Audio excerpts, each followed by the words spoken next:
দি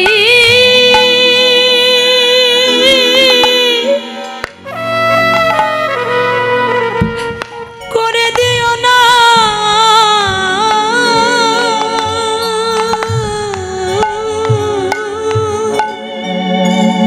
প্রভু গো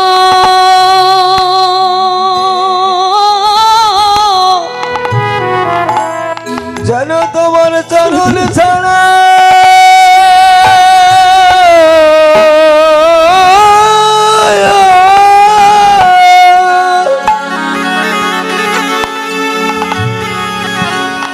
করে দে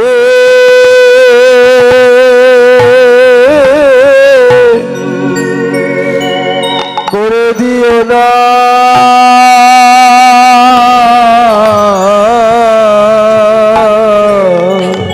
তুমি আমার যে কুলে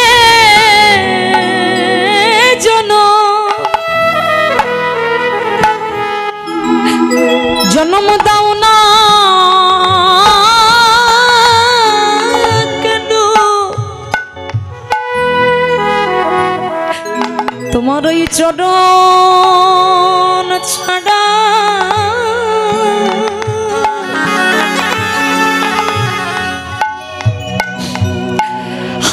আমার করে দিও না ওরে যে কুলে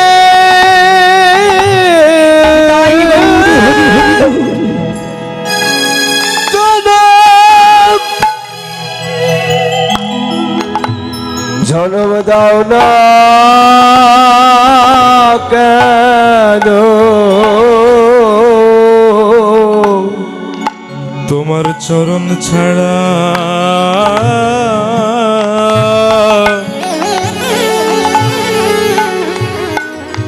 আমায় করে দিও না আমি যেন কৃষ্ণ বলে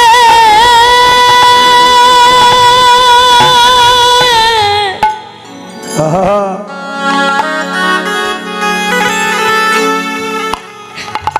কৃষ্ণ বলে কাঁদিতে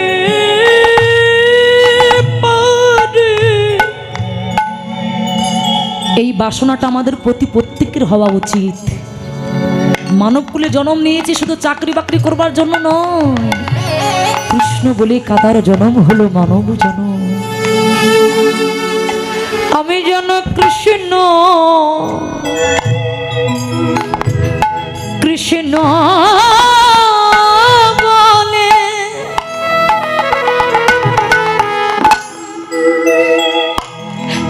কৃষ্ণ বলে কাঁদিতে পারে।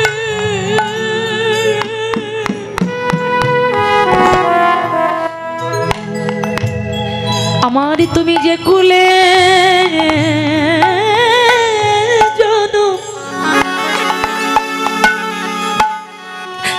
জন্ম দাও না কেন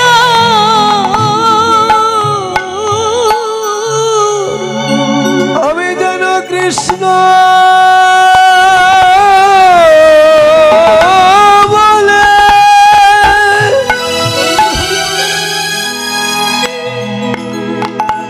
কাঁদিতে পারি।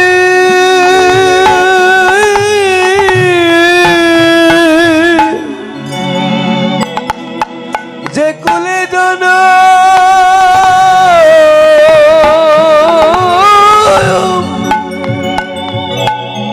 দাও না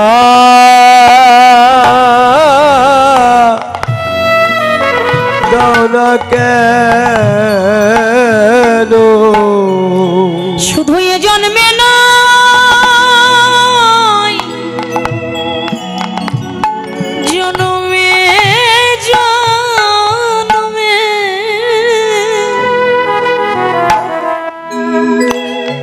আমি যেন বদনে কৃষ্ণ বলে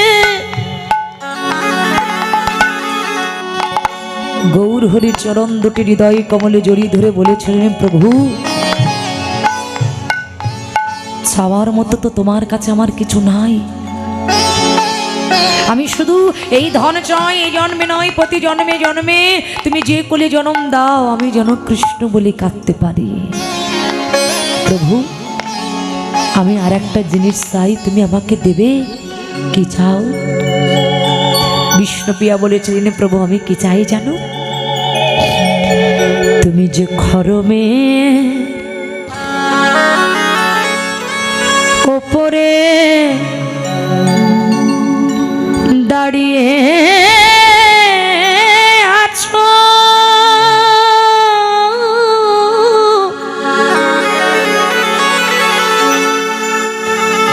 ওই খরম দুটি আমায় দিয়ে যাও, আমি নয়ন জলে সুনিশ্চিত করে রাগব হৃদয় মন্দিরে ধরে, মন্দিরে ধরে। যদি কোনো দিন রাতে তোমার দেখার আমার ইচ্ছা জাগে,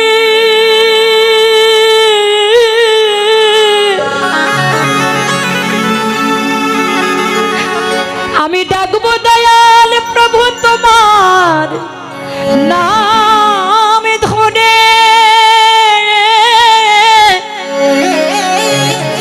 তুমি ভুবন ভুলানো রূপ নিয়ে ওই খড়মের উপরে দাঁড়াবে, খড়মের উপরে দাঁড়াবে। নয়ন ভরে তোমার যুগল চরণ দর্শন করো। এই বলে মহাপ্রভু আমার খরম দোকানা খুলে দিল, খরম দোকানা খুলে দিয়ে চলে গেল। বিষ্ণুপ্রিয়া মন্দিরের ভিতরে গেল, মন্দিরের দরজায় আপন ইচ্ছায় বন্ধ হয়ে গেল। আর বিষ্ণুপ্রিয়া ওই খড়ম দুখানা যখন হৃদয়ে ধরিল, ওই খড়মের ভিতরে বিষ্ণুপ্রিয়া বিলীন হয়ে গেল, হয়ে গেল। খড়মের ভিতরে বিষ্ণুপ্রিয়া বিলীন হয়ে গিয়েছিলেন। যে খড়মের ভিতরে বিষ্ণুপ্রিয়া বিলীন হয়েছিলেন, নবদ্বীপে সেই খড়ম দুখানা এখনো আছে, আপনারা গেলে দর্শন করতে পারবেন। তাই বধূমাতা বিষ্ণুপ্রিয়া সেই বিষ্ণুপ্রিয়া কাঞ্চনাকে ডেকে বলছে, জানিস কাঞ্চনা, আমি বেলি অবসানকালে সৌভাগ্যবতী সুরধনী গঙ্গার কিনারে যখন আমি জল আনতে গেলাম, সুরধনী গঙ্গার তীরে যেই না আমি জল আনতে গেলাম, আমার কলসিটা নিয়ে যেই না আমি গঙ্গার তীরে জল আনতে গেলাম, সুরধনী গঙ্গায় জল আনতে গিয়ে দেখবেন মায়েরা যখন জল আনতে যায় হাতে কলসি নিয়ে জলের উপরে একটা ঢেউ দেয়।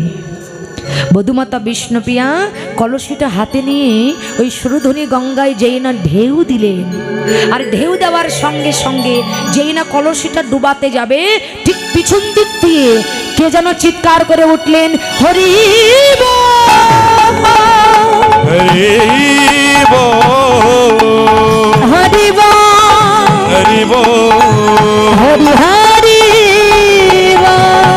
হরি বল। যেই না গঙ্গায় ঢেউ দিতে যাবে, পিছন দিক থেকে যেন কি হরি বল বলে চিৎকার করে উঠেছেন। আর এই হরি নামের ধ্বনি শ্রবণ করে বিষ্ণুপ্রিয়া যেই না পিছন দিকে ফিরেছেন, কাঞ্চনাকে ডেকে বলছে, জানিস কাঞ্চনা তখন আমার কি হলো? শোন, আমার কাকের কলসি ওই না সুরধনির তীরে তরঙ্গে ভাসিয়া যাই গো, তরঙ্গে ভাসিয়া যায়। আমার কঙ্কের কলসি সুরধনির তীরে তরঙ্গে ভাসিয়া যায় গো, তরঙ্গে ভাসিয়া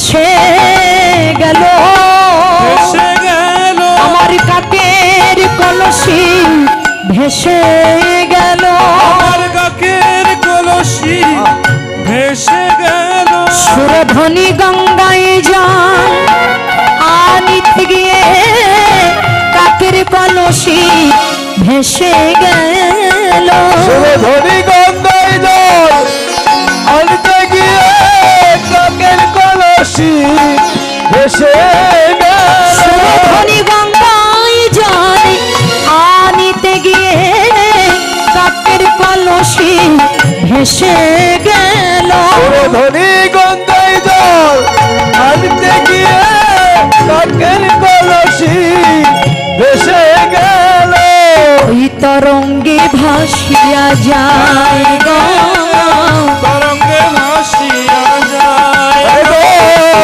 তরঙ্গে ভাসিয়া যায়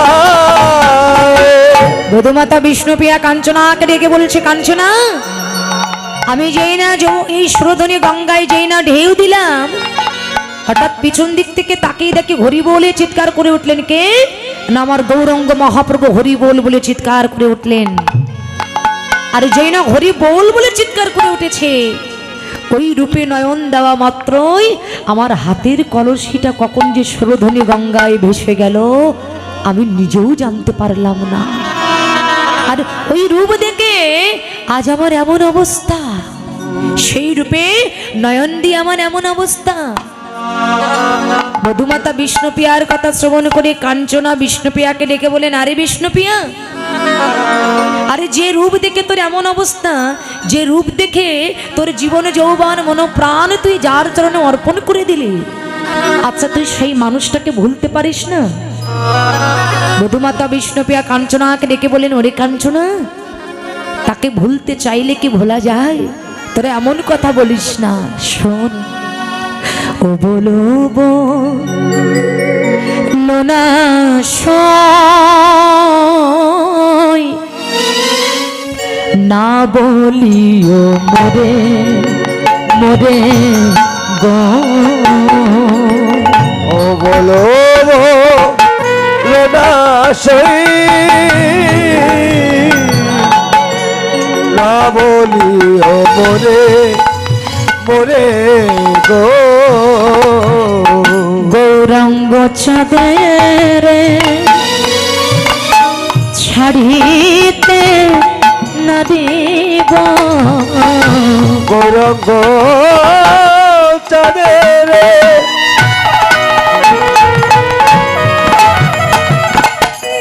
ছাড়িতে নারিব নিশ্চয় কহিন তোরে রে নগরী, নিশ্চয় কহিন তোরে গৌরঙ্গ চাঁদের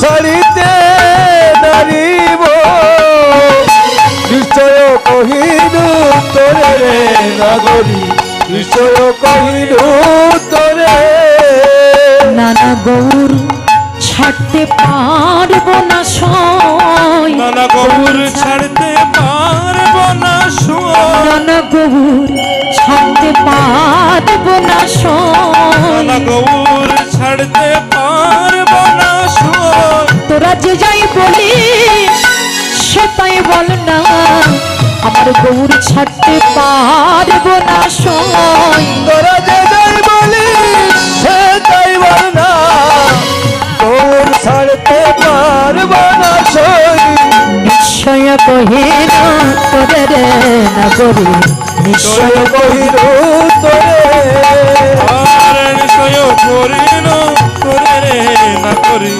নিশ্চয় করিন তোরে আমার ডাইন বামেতে সন্মুখে পিছনে জলের ভিতরে বোনারে ডাইনে বামেতে সন্মুখে পিছনে জলের ভিতরে গোলারে সে যে জনমের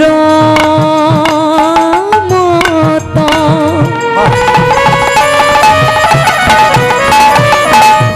অনজন হইয়া রহাল পারে নগরী লাগিয়া রহাল পারা জনমে নবে মতো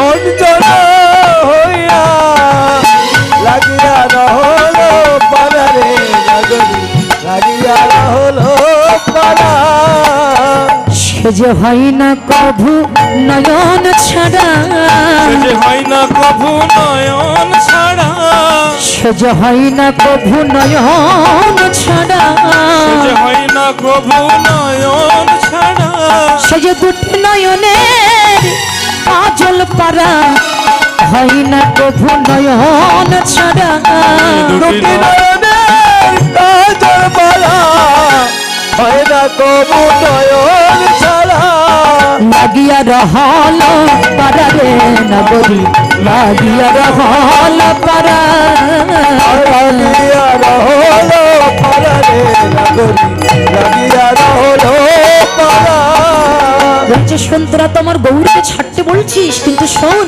আমি যখনই মনে করি যে গৌরকে আর দেখবো না তখন কি করি জানিস আমি যেই মনে করি আমার গৌরঙ্গ পাশত এই নয়ন মুদিয়া থাকি থাকি গো আমি যে মনে করি আমার গৌরঙ্গ পাশরি আমি নয়ন বুদিয়া থাকি থাকি গো কি হয় সোনার বদন ওই পুরুষ রতন হিয়ার মাঝারে দেখি রে নগরী হিয়ার মাঝারে দেখি সোনার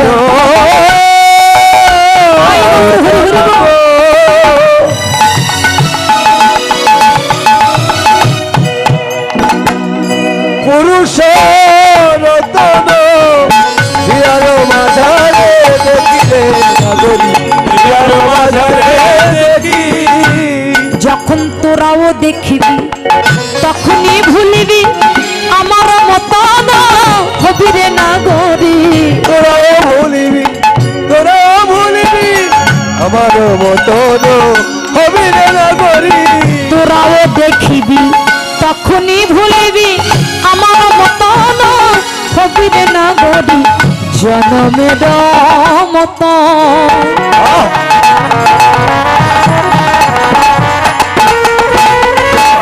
বাউলিনী হইয়া যাচ্ছিয়া যৌবন দিবি রে নাগরী যাচ্ছিয়া যৌবন দিবি জনমে মতো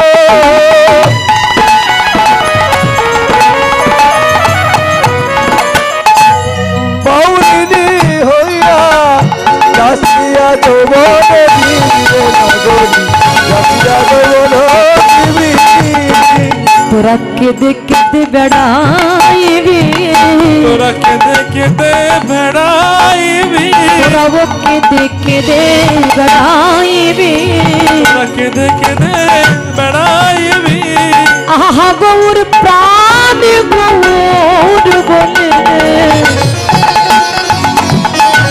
কেঁদে কেঁদে বেড়াইবি গৌর প্রাণ গৌর বলে কেঁদে কেঁদে বেড়াইবি এই না নদী আর পথে পথে আহা গৌরী কৃপা করো বলে নদী আরো পথে পথে আমার গৌরী কৃপা করো বলে আলো পথে পথে আমার গৌরী কৃপা করো বলে নদী আরো পথে পথে আমার গৌরী কৃপা করো বলে নদী আরো পথে আমার গৌরী কৃপা করো নদী আরো পথে পথে তোরা কেঁদে কেঁদে দাঁড়াইবি আহা যাচ্ছিয়া যৌবন দিবি নগরী যাচ্ছিয়া যৌবন দিবি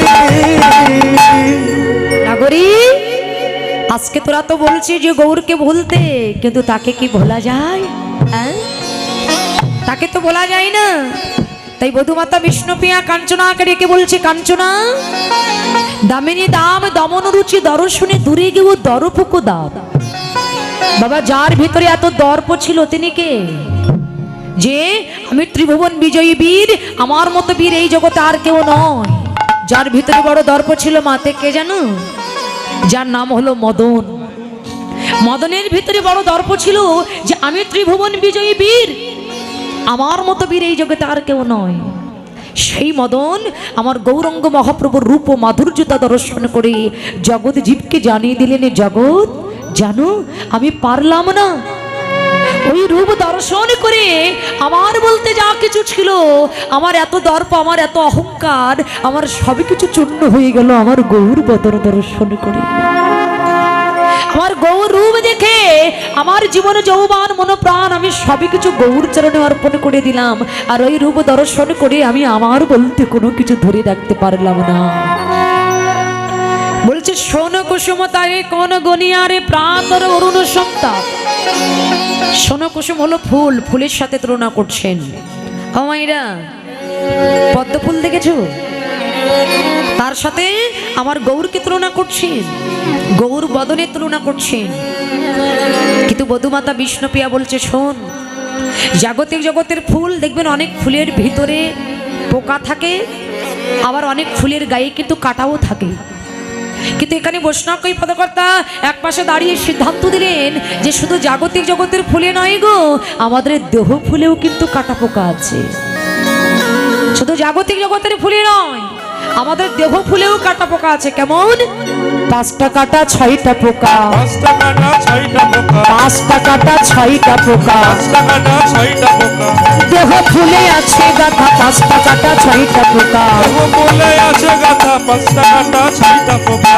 কি বললেন? 5টা কাঁটা আছে আর 6টা পোকা আছে আমাদের ভিতরে। সেটা কি? বলছে, এই 5টা কাঁটা আর এই 6টা পোকা যদি উপরাণে ফেলা না হয়, তবে সে কখনো কোনোদিন ভজন করে গৌর গোবিন্দের চরণ প্রান্তে পৌঁছাইতে পারবে না। 5টা কাঁটা 6টা পোকা কি গো মায়েরা জানো? আমাদের ভিতরে বিরাজ করছে। কি বলছে? হ্যাঁ, 6টা পোকা। সেটা হচ্ছে সররি পুকি না কাম ক্রোধ লোভ মোহ মত মাৎসর্য। আর 5টা কাঁটা জাতি বিদ্যা রূপ যৌবন মহত্ব। এই হচ্ছে 5টা কাঁটা আর এই হচ্ছে 6টা পোকা। জাতি বিদ্যা, অনেকে মনে মনে চিন্তা করে না যে আমি হলাম একটা উঁচু জাতের মানুষ, আমি উঁচু জাতের মানুষ হয়ে এই নিম্নবর্ণের মানুষের পায়ে হাত দিয়ে প্রণাম করব, তাতে আমার জাতির গৌরব নষ্ট হয়ে যাবে। কি গো বলে না? আমার গৌরাঙ্গ মহাপ্রভু একদিন নিত্যানন্দকে ডেকে বলেছিল, নিতাই, এই মনোভাব যদি এ জগতে কারোর ভিতরে থাকে, তবে সে কখনো কোনোদিন আমার ভজন করে আমার চরণ লাভ করতে পারবে না। কেননা আমার গৌরাঙ্গ মহাপ্রভু তিনি কখনো কোনোদিন কোনো কিছু বিচার করেনি বাবা। কে উঁচু জাত আর কে নিচু জাত এই ভেদাভেদ আমার গৌরাঙ্গ মহাপ্রভু তিনি কোনোদিনের জন্য করে নাই। তিনি যাকে দেখেছেন সমানভাবে প্রেম বিতরণ করেছেন। গৌরাঙ্গ মহাপ্রভু একদিন নবদ্বীপে হরিনাম করতে করতে যাচ্ছেন।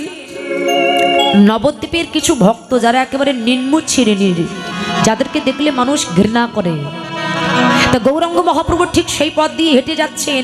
আর নিম্ন শ্রেণীর ভক্তগণ আমার গৌরকে দেখে একটু দূরে সরে দাঁড়ালেন। আর যেই না গৌরকে দেখে দূরে সরে গেছে, গৌর হরি আস্তে আস্তে ভক্তদের কাছে যেয়ে ভক্তদেরকে প্রশ্ন করলেন যে, ভক্তগণ, আমি তোমাদের কাছে এসেছি আর তোমরা আমাকে দেখে কেন দূরে সরে গেলে?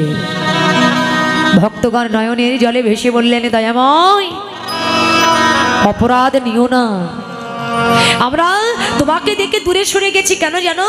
তুমি তো অনেক উঁচু জাত, তুমি তো ব্রাহ্মণ পুত্র, আর এই জগতে আমরা হলাম নিচু জাত। তাই আমাদের মতো নিচু জাতের সঙ্গ করে যদি তোমার জাতের কোনো কলঙ্ক হয়। জানো বাবা, যখন এই কথাটা বললেন, তখন গৌর হরি ভক্তদের এই কথা শ্রবণ করে ভক্ত চরণে আছাড় খেয়ে পড়ে ভক্ত চরণ দুটি হৃদয় কমলে জড়িয়ে ধরে বলেছিলেন, ভক্ত শোনো, আজকে আমি একটা কথা বলে যাই। আর তোমরা দেখবে এই জাত যেতে যেতে যেতে যেতে আমি একদিন এমন একটা জাত তৈরি করব যে জাতের নাম হবে বৈষ্ণব জাত। এই সমাজে যেতে যেতে আমি একদিন এমন একটা সমাজ তৈরি করব যে সমাজের নাম হবে বৈষ্ণব সমাজ। আজকে এখানে বসে আপনারা কীর্তন শুনছেন, একজন আরেকজনকে কি প্রশ্ন করছেন যে ভাই তুমি কোন জাতের মানুষ? তাহলে এটা তৈরি করেছে কে? এটার অবদান কে? না, এর একমাত্র অবদান হচ্ছে আমার গৌরাঙ্গ মহাপ্রভু। হরি বল, হরি বল। আমার গৌরাঙ্গ মহাপ্রভু তাই বললেন, এ জগতে যার ভিতরে জাতির বিচার আছে সে কখনো কোনোদিন ভজন করে আমার চরণ পাবে না। বিদ্যা, বিদ্যা মানে যারা উচ্চ শিক্ষায় শিক্ষিত হয়েছেন, যারা অনেক লেখাপড়া শিখেছেন, IB MA পাস করেছেন। হ্যাঁ, অনেকে বলে না যে আমি এত লেখাপড়া শিখেছি, IB MA পাস করেছি, আমি একটা জ্ঞানী মানুষ। এত লেখাপড়া শিখে ওই ভিখারির মতো যাদের দেখতে তাদের পায়ে হাত দিয়ে কেন আমি প্রণাম করব? বলেন না। একটা কথা মনে রাখবেন, IB MA পাস করলে, উচ্চ শিক্ষায় শিক্ষিত হলে সে কখনো কোনোদিন জ্ঞানী মানুষ হতে পারে না গো মা। বললেন এই যে স্বামী বিবেকানন্দ, তিনি এত জ্ঞানী মানুষ হলো কিসের দ্বারাই? তার IB MA পাশের দ্বারাই নয়, সাধক রামকৃষ্ণ দেবের মতো গুরুদেব ছিলেন বলে তাই তো তিনি জ্ঞানী মানুষ। এই জন্য বৈষ্ণব কবি জানিয়ে দিলেন যে জীবনে যদি জ্ঞানী মানুষ হতে চাও তবে আগে একটা জ্ঞানী মানুষের সঙ্গ করে যাও, তবেই তো তুমি জ্ঞানী মানুষ হতে পারবে।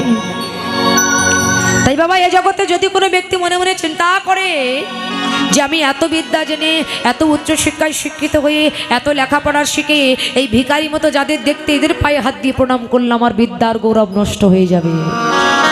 গৌর হরি জগৎ জীবকে জানিয়ে দিলেন এই মনোভাব যদি ওর ভিতরে থাকে তবে ওর জীবনে কখনো কোনো দিন আমার ভজন করে আমার চরণ লাভ করতে পারবে না,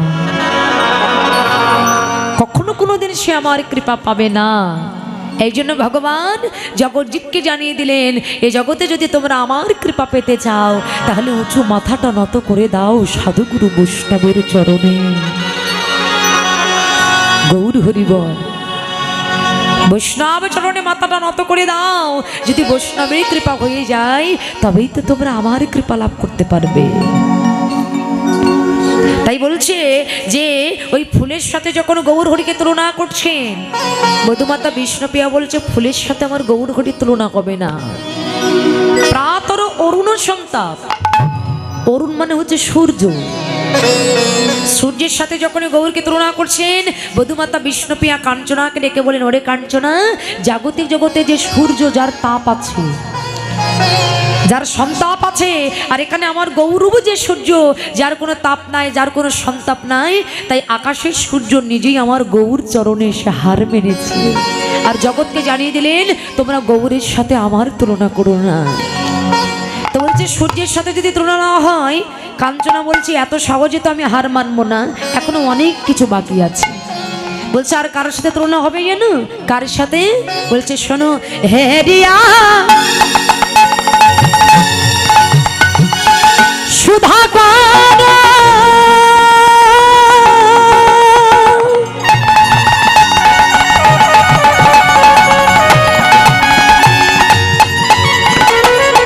মুরেছি